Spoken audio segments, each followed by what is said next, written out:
నమస్తే సార్.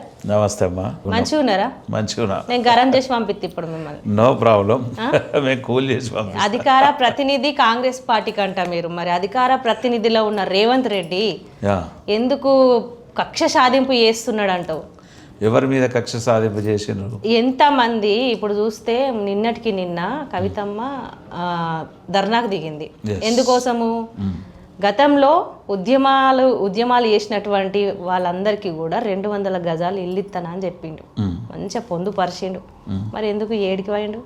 అధికారంలో కూర్చుంటే అయిపోయిందా? అస్సలు అయిపోలేదు.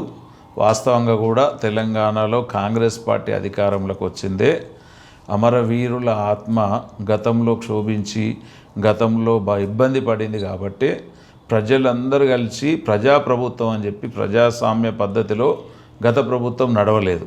గత ప్రభుత్వం అందరినీ మోసం చేసింది. ఏ ఒక్కరికి కూడా వాళ్ళు ఆదుకున్న పాపాన పోలేదు. మనం ఆ ఉద్దేశంతోనే రైతులు, నిరుద్యోగులు, ఉద్యమకారులు రైతుల మీద కూడా కక్ష పెట్టుకుంటూ వినండి పెట్టిరు. రేవంత్ రెడ్డి గారికి ఎవ్వరి మీద కక్ష లేదు. అందరి మీద ప్రాణమే ఉంది, అందరి మీద అభిమానమే ఉంది, అందరి మీద మంచి సదాభిప్రాయం ఉంది. అయితే ఇవాళ మీరు కవితక్క గారి విషయం అడిగినారు. కవితక్క గారు 10 సంవత్సరాలు తన తండ్రి పంచన ఉండి నిజంగా కనుక ఈ పని ఇయ్యాల బయటకు వచ్చినాక చేసే బదులు తన తండ్రి ఉన్నప్పుడే, మరి అమరవీరులు అనేది ఇప్పుడు వచ్చింది కాదు కదా, వాళ్ళ అవసరాలు వాళ్ళ డిమాండ్లు ఇయ్యాల తెలిసినవి కాదు కదా. ఆ రోజు తెలిసినప్పుడు ఆ రోజు ఎందుకు స్పందించలేదు? అంటే వీళ్ళ స్వార్థపూరితంగా ఏదో రేవంత్ రెడ్డి గారిని ఏదో ఇబ్బంది పెట్టాలి, పాలనలో వీళ్ళని ఏమన్నా మనం అడగరాని అడగొచ్చా? అన్ని చేయనీకే కాంగ్రెస్ పార్టీ ప్రభుత్వం ఉంది. ఇవాళ మా పాలన కంప్లీట్ కాలేదు, రేపో మాపో అయిపోతలేదు. 2.5 సంవత్సరాల కాలం గడవగానే వాళ్ళేమో 9.5 సంవత్సరాలు ఎన్ని విధ్వంసాలు చేసినా కానీ సరే తెలంగాణకు ఇయ్యాల్లో రేపో మంచి చేస్తారనే ఓపిక పట్టినాం. ఇయ్యాల వీళ్ళు ఏం చూడకుండానే వెంటనే వాళ్ళు ఏంటంటే వాళ్ళు ఇట్లా గిచ్చుకొని చూస్తున్నారు. అరే మా అధికారం పోయిందా, మేము అధికారం లేకుంటున్నామా అని పిచ్చిలేస్తుంది వాళ్ళందరికీ. ఇవాళ నిజంగా కవితక్క గారికి ఆనాడే గనక ఈ సోయి ఉంటే, తండ్రితో ఉన్నప్పుడు ఉద్యమకారులు కనవలేదా? తన తండ్రి వెనకాల కూర్చున్నప్పుడు ఉద్యమకారులు చనిపోయిన వారి ఆత్మల గురించి తెలియదా? సో ఇవన్నీ తెలిసి కూడా ఇవాళ వాళ్ళు రాజకీయం చేస్తున్నారు. ఆ రాజకీయాన్ని కాంగ్రెస్ పార్టీ ఎప్పుడు కూడా సహించదు. ఇవాళ కాంగ్రెస్ పార్టీ ముందు ఇతర ప్రాంతీయ పార్టీలు ఎంత, వాటి బ్రతికెంత. నిజంగా కూడా ఇవాళ మేము ఏం చేయాలో ప్రజలకు చెప్పినా మేము చేస్తాం, వెనక ముందు అవుతుండొచ్చు.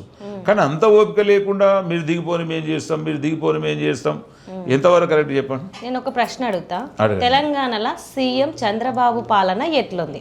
ఎస్, చాలా మంది అనుకునేది చంద్రబాబు పాలన అంటున్నా నేను. అదే చాలా రేవంత్ రెడ్డి పెద్ద దిక్కు అయిననే కదా, ఆయన పాలన ఇక్కడ నడుస్తుంది కదా అని అడుగుతున్నా. ఒక మాట అండి, ఇవాళ రేవంత్ రెడ్డి గారు ఒకవేళ ఆయన సమకాలీకుడు కంటే ఎక్కువగా ఎదిగాడు చంద్రబాబు కంటే. చంద్రబాబు ఆంధ్రప్రదేశ్ ముఖ్యమంత్రి, రేవంత్ రెడ్డి గారు తెలంగాణ ముఖ్యమంత్రి.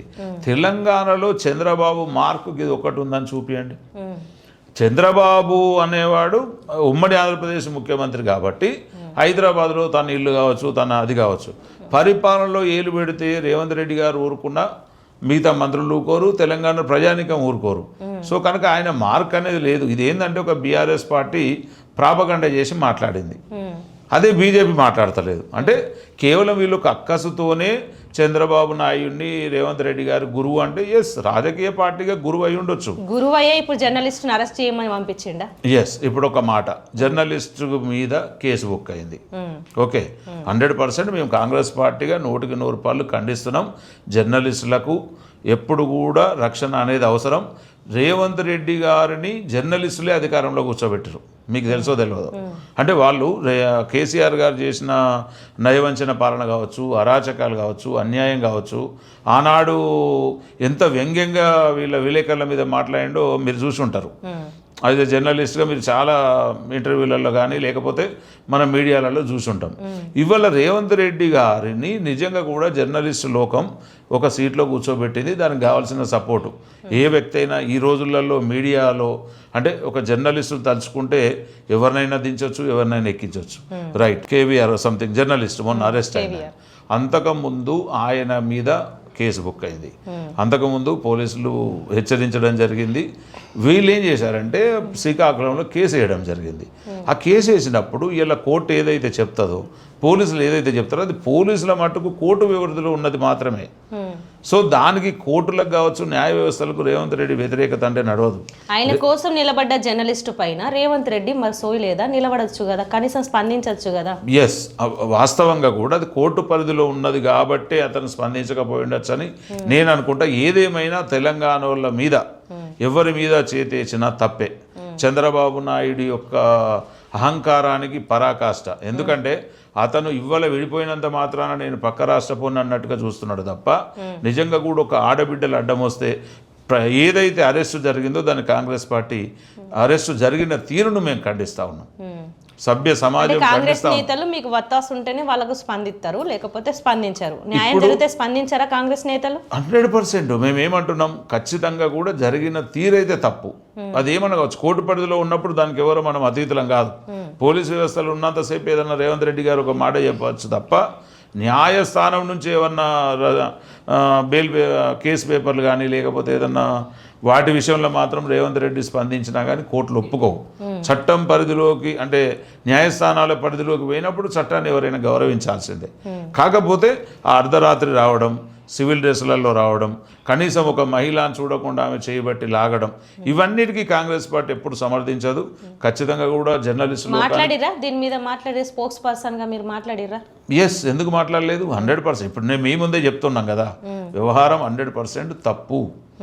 ఎందుకంటే మీకు న్యాయస్థానాలు మీకు అవకాశం ఇచ్చినప్పుడు ఒక పద్ధతి ప్రకారంగా ఒక డ్రెస్ వేసుకొని వస్తే ఆ వచ్చిన ర్యాంక్ ఏంది, ఆయన పేరేంది అనేది మనకు అర్థమవుద్ది. కాకపోతే వాళ్ళు ఒక దొంగ రాత్రి వచ్చి ఏదో వీధి రౌడీలాగా ప్రవర్తించారు. పోలీసు శాఖకే అది మచ్చ, అది కరెక్ట్ కాదని నేను నా స్వాభిప్రాయం తెలియదు. ఎందుకో కొంతమంది అయితే అనుకుంటారు, నేను కూడా అనుకుంటున్నా, తెలంగాణను తీసుకుపోయి ఆంధ్ర వాళ్ళ చేతిలో పెడతారా, లేకపోతే ఏం చేస్తారు, అసలు ఎవడయ్యే జాగిరని పెడతారు. ఎస్, ఇవాళ తెలంగాణ ఒక రకంగా చెప్పాలంటే కాంగ్రెస్ జాగిరి. ఎందుకు జాగిరి? ఎవడెవడో కొట్లాడి ఎవడెవడో అడ్డం పడితే కూడా కాకుండా దర్వాజాకు అడ్డం పడినారు, తలుపులకు అడ్డం పడితే కూడా మేము మా తల్లి తెలంగాణ తల్లి సోనియా గాంధీ గారు కాంగ్రెస్ పార్టీ ఈ తెలంగాణ రాష్ట్రాన్ని ఇవ్వడం జరిగింది. ఖచ్చితంగా తెలంగాణ కాంగ్రెస్ పార్టీ జాగిరే. ఈ తెచ్చుకున్న తెలంగాణను మేము ఎవడి చేతిలో పెట్టడానికి అసలు ఎట్లా కుదురుతుంది? మీరు ఎట్లా అడుగుతున్నారు? 100% తెలంగాణ కాంగ్రెస్ జాగిరే.